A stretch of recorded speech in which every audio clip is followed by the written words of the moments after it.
Je suis tombé sur une vidéo que je tenais absolument à partager avec vous. Il s'agit d'un monsieur qui a étudié en Russie, qui a obtenu un Master 2 et qui est retourné dans son pays d'origine, notamment le Cameroun, mais n'a pas pu obtenir du boulot. Ça fait 4 ans qu'il cherche du boulot, mais il n'a pas obtenu. J'ai eu mal quand je suis tombé sur cette vidéo et je tenais à partager cette vidéo avec vous pour qu'ensemble on puisse analyser et tirer des leçons pour que vous et moi, vous ne puissiez jamais tomber dans la même situation. On doit analyser ensemble la vidéo et tirer des leçons derrière. Partagez massivement cette vidéo parce que ça peut tomber sur quelqu'un qui peut nous sauver. Et n'hésitez pas à me donner vos commentaires parce que c'est une situation que nous tous, on peut analyser. Vous pouvez avoir votre avis à donner à ce sujet.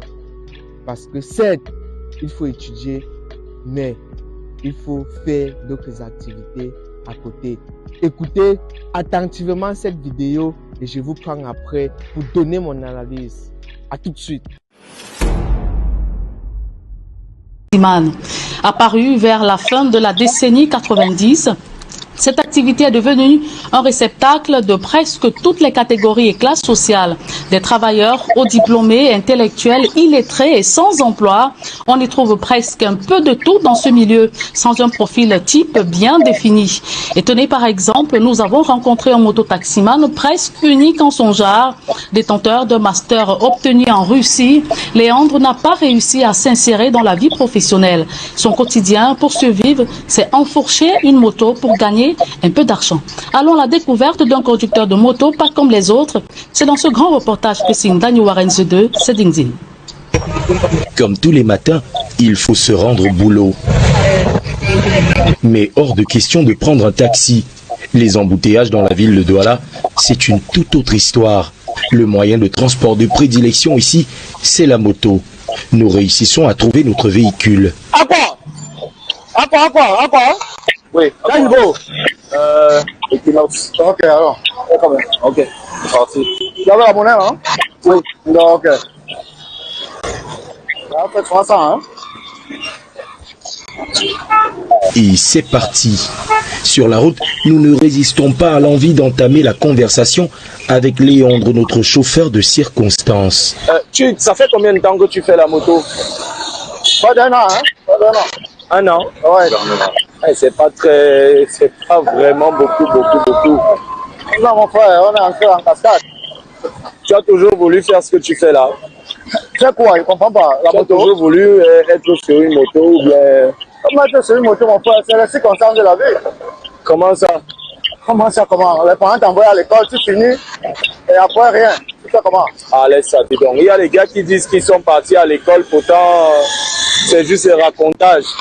C'est pas comme les autres. Comment toujours dire qu'ils sont pas comme les autres? C'est vrai, j'entends dire que beaucoup sont là, les commerçants sont bien. Tu es donc tombé sur un cas d'espèce. Moi, j'ai fait un Master 2. Master 2? Oui, en management. Wow, titulaire d'un Master 2? Difficile à croire. Pourtant, je ne suis pas au bout de mes surprises avec lui. Donc, tu as jusqu'au Master 2 en management? Oui, et s'il te plaît, j'ai pas eu au Cameroun, hein? Où ça? En Russie. Master 2 en Russie? Ouais. C'est ironique, non? Non, c'est quand même ironique. Et c'est un peu difficile à croire. Moi, j'ai juste envie de voir. À croire comment? C'est affiché derrière ma moto.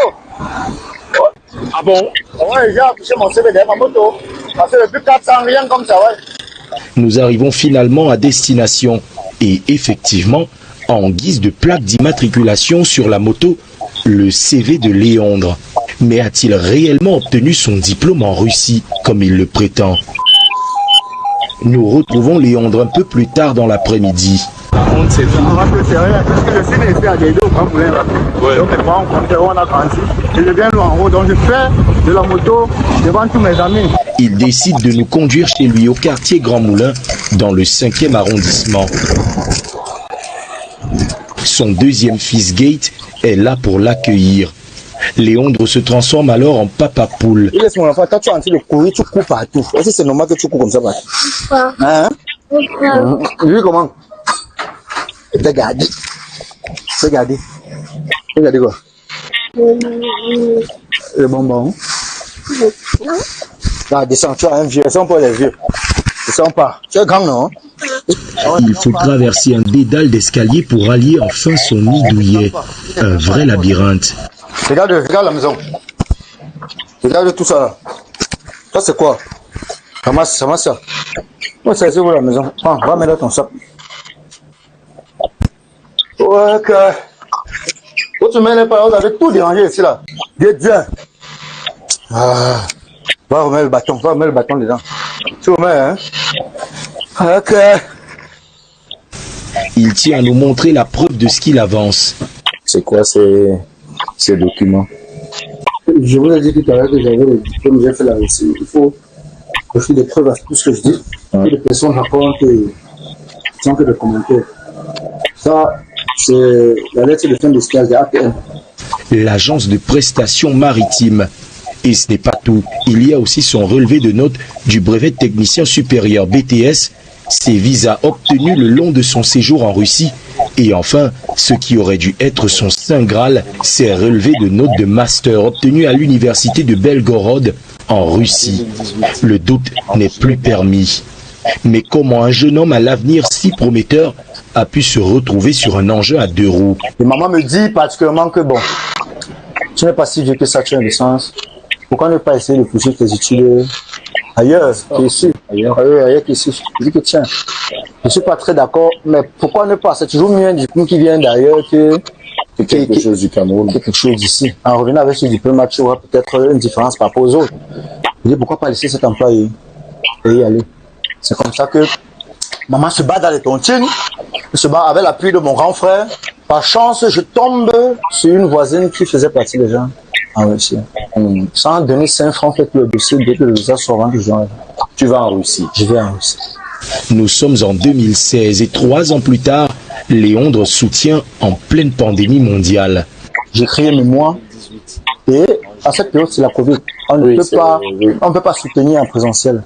On le fait en ligne. Donc, j'ai soutenu en ligne. En visioconférence. Donc, ça veut dire que ma famille a eu le feedback de tout. Aujourd'hui de retour au Cameroun, toutes les portes sont fermées pour lui. Et sa douleur est encore plus profonde lorsqu'il nous parle de ses parents. Je suis allé à l'école et j'ai fait l'école. Parce que l'année passée, elle s'est passée pour moi. Je vais prendre cet agent et que c'est beau ça. Au pouce, avec le 2 millions pour l'année. C'est quand même fou parce que quand je te regarde, je vois quand tu parles, il y a de l'émotion. Il y a même des larmes au bout des yeux. Pour mes parents. C'est la plus grande honte quand je les vois. Léondre, l'archétype du jeune Camerounais bourré de diplômes et de talent, mais pour qui l'avenir semble malheureusement rouler à 2 roues. Bienvenue à toi dans cette nouvelle vidéo. Moi, c'est Alestamo. Sur cette chaîne et sur cette vidéo, je te parle notamment de business et d'investissement en Afrique.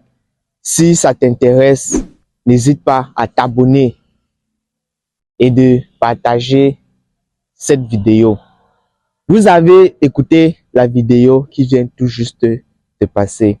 J'aimerais qu'ensemble, on puisse analyser cette vidéo et pour que vous puissiez aussi donner votre avis en commentaire. Parce que c'est un sujet c'est une situation qui peut arriver à tout le monde. Là, il s'agit d'un jeune homme d'un monsieur, autant pour moi, qui a étudié en Europe, précisément en Russie, après avoir obtenu sa licence au pays et avoir poursuivi 2 ans en Russie pour obtenir un master 2 en management ou logistique. Il retourne dans son pays d'origine après avoir traversé la période de Covid-19. Mais de nos jours, ça fait plus de 4 ans qu'il s'est déjà écoulé. Il cherche du boulot, mais n'arrive pas. Jusqu'à se retrouver dans la situation de devoir avoir son pain quotidien avec la moto. C'est-à-dire les motos taximen. C'est très difficile lorsqu'on l'écoute. il nous explique que sa famille s'est beaucoup battue en 2016 lorsqu'il voulait partir en Russie. Les économies par-ci, par-là, vous connaissez très bien notre famille africaine. Lorsqu'il s'agit de faire voyager un enfant, comment toute la famille se rassemble pour économiser, pour rassembler l'argent, pour donner chacun sa part de contribution et d'aller étudier et rentrer. Le minimum que la famille attend de vous, c'est du travail pour que vous puissiez vous prendre en charge, pour que votre famille soit fière de vous. Mais lorsque on peine à se prendre en charge, lorsque on revient et fait un boulot comme celle-là, ça s'est demandé pourquoi est-ce que on a investi sur toi. Regarde les résultats que tu nous as apportés. C'est très difficile. Sur cette chaîne, notamment, je vous parle. J'ai traité un sujet récemment, les dangers de l'école et aussi ce que l'école nous cache par rapport à l'argent. On ne refuse pas d'étudier, on ne refuse pas de fréquenter, on ne refuse pas d'apprendre quelque chose. On demande juste qu'à côté des études, qu'à côté de l'école, qu'à côté de la formation que vous faites, apprenez d'autres compétences, faites d'autres choses, étudiez d'autres choses pour ne pas finir l'école et vous retrouver dans ce genre de situation. Si ce monsieur avait fait des économies lorsqu'il était en Russie, si à côté de ses études, il avait fait d'autres formations en ligne, s'il avait pu économiser à côté de ses études, lorsqu'il pourrait retourner au pays, avait assez d'économies qu'il aurait pu faire, certes, il pouvait, avec cet argent, lancer un business ou ouvrir une petite activité, ce qui l'aurait permis de se développer rapidement, chose qu'il n'a pas fait.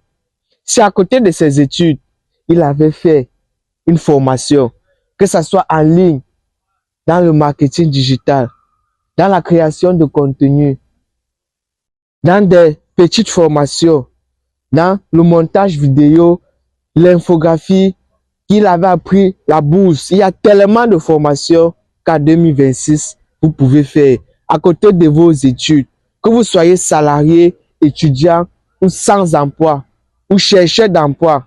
Il y a tellement d'activités que vous pouvez faire à côté de vos activités. Même si vous êtes étudiant, j'ai déjà créé cette vidéo.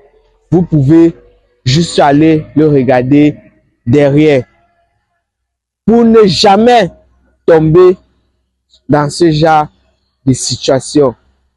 Lorsque vous avez assez épargné, lorsque vous avez assez appris une formation à côté de vos études, vous ne vous retrouvez pas dans ce genre de situation.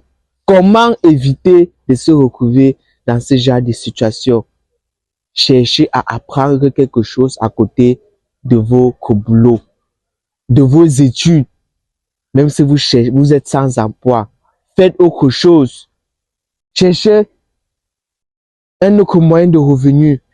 Cherchez une seconde source de revenus. Quand on est étudiant, on ne se limite pas à 100% sur ses études. On cherche autre chose à faire à côté de ses études pour ne jamais se retrouver dans ce genre de situation. C'est pénible d'étudier en Europe et de rentrer et ne pas trouver le minimum. S'il avait épargné, s'il avait appris d'autres connaissances à côté de ses études, il aurait pu ouvrir des business et ne pas se retrouver dans ce genre de situation. Tirer des leçons à travers l'histoire de ce monsieur. Donnez notamment votre avis en commentaire, notamment ce que vous pensez de ce sujet, et partagez cette vidéo pour que nos jeunes frères et sœurs qui sont encore à l'université ou au lycée, au collège, puissent capter cette information et faire des choses nécessaires à côté de leurs études qui pourront les aider à l'avenir et les éviter absolument de se retrouver dans ce genre de situation. Donc, si cette vidéo vous a intéressé, je l'ai si bien dit, partagez massivement, likez, abonnez-vous si ce n'est pas encore fait et donnez votre avis en commentaire. On se retrouve très prochainement pour une nouvelle vidéo. Et d'ici là, prenez soin de vous et prenez soin de vos proches. Ciao!